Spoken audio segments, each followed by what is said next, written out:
This video is on calculating weighted averages. A weighted average is a mean, or an average, where some of the values contribute more weight than the others. For example, in baseball, a hitter's batting average is the number of hits divided by the number of at-bats, a straight average. But this does not distinguish between the types of hits. For example, a double is more advantageous than a single because the batter gets to second base instead of just first base. So sometimes a slugging average is calculated. This gives more weight to extra base hits. And here's how they calculate it. So their slugging average is the number of singles, the number of one base hits, and then the number of doubles, which is 2b, is multiplied by 2, so a double gets twice the weight, a triple gets 3 times the weight, and a home run gets 4 times the weight, and that sum is divided by the number of at-bats. So you can see instead of just the total number of hits being divided by at-bats, a double is worth twice as much as a single, a triple is worth 3 times as much as a single, and a home run is worth 4 times as much as a single.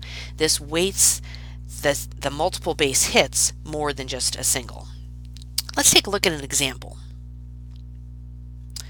Alyssa has taken 4 tests, and on those tests has earned grades of 82, 77, 75, and 84. She has to take a final exam, and her teacher told her that the final exam will count as 2 test grades. Alyssa really wants to earn a B in the class, which means she needs an overall average of at least 80%. What grade does Alyssa need to earn on the final in order to get a B in the class? So I'm going to need a variable here, so I'm going to do something called defining a variable. I'm going to say let x equal the final exam score, because that's what I'm looking for. What score does Alyssa need to get on the final exam? So x is going to be her final exam score. So I'm going to write an equation here. So she got an 82 on one test, a 77, a 75, and an 84. And then she still has yet to take the final exam, which is going to count as 2 tests. So instead of just adding an x here, I'm going to add a 2x.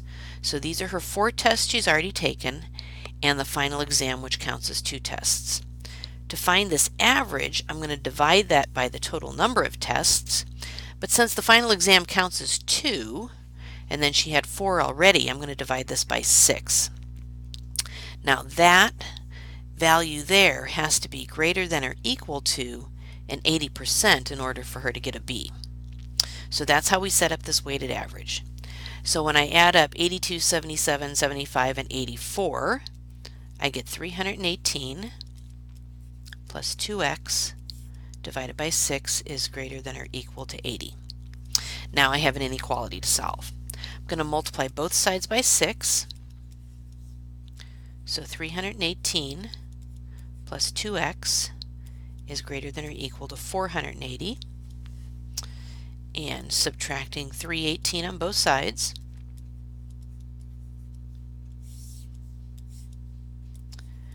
x is greater than or equal to 162, and then dividing both sides by 2, x is greater than or equal to 81. So Alyssa needs to earn at least an 81% on her final exam in order to get a B in the class. So in this video we took a look at calculating weighted averages. A weighted average is an average where some of the values carry more weight or are counted more heavily than the other values. An example of this is a slugging average in baseball, or in a test situation where perhaps the final exam is worth more.